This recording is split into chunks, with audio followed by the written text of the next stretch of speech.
What up, you guys? Welcome back to Feral Publications YouTube channel. It's me, Rich.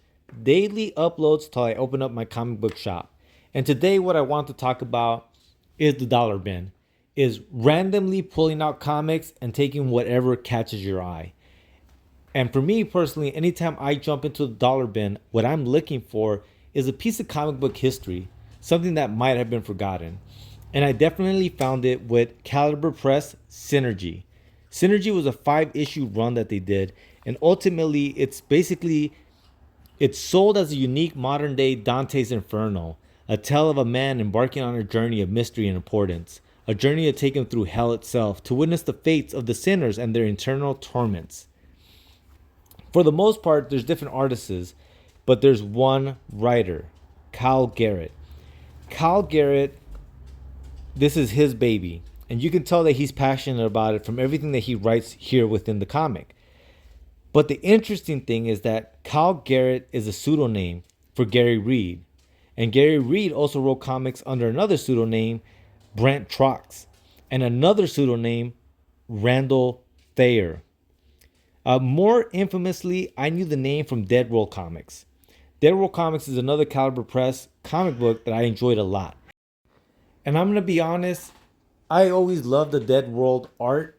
The Dead World art always spoke to me, and the art in Synergy also speaks to me, but the story definitely isn't to my liking.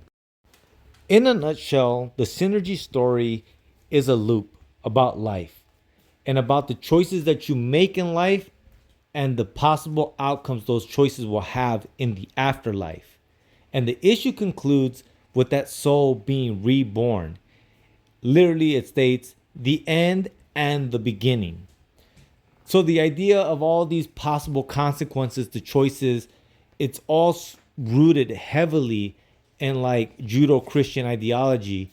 And so the topic for me wasn't that interesting. But what was interesting to me in this find, this dollar bin find, is Garrett Reed, this being who worked in Caliber Press and in other capacities, who is said to have written over 200 comic books. That's a very, very powerful find. It's a piece of comic book history, and that's what I look for in the dollar bin. I look for another aspect of the comic book world that I didn't even know existed.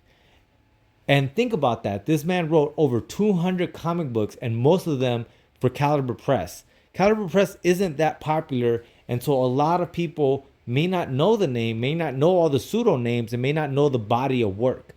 But even beyond that, right, I'm assuming that the comic book world is a smaller space than we think, because he was the vice president to McFarlane Toys back when they launched in 1993.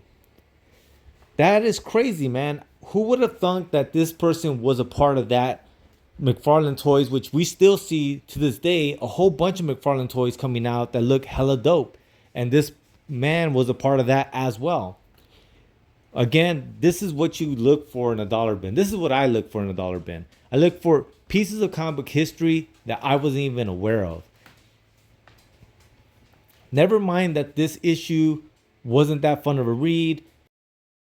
For me, it's more that as a student of the craft, I have a better understanding now of an aspect of comic book history, which is Caliber Press, of Garrett Reed, of McFarlane Toys, and all this comic book history, I found it in the dollar bin. It's amazing. But all right, you guys, that's all I got for you today. As always, please like, share, subscribe. Hit the link in the show notes to feralpublication.com for the stuff that I make. See you on the next video, which will be tomorrow. Lates.